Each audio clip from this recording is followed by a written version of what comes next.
The Domino Effect project is an educational resource that incorporates computer software, hands-on learning materials, and GPS and QR code elements for teaching cooperation and wellness.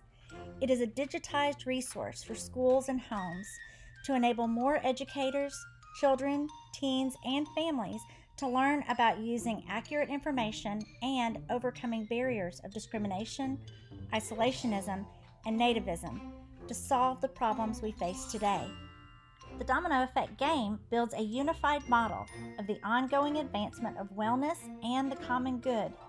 Participants play along in this multiplayer online virtual game that extends into the community with GPS and QR code elements at custom-coded locations such as libraries, parks, and community events.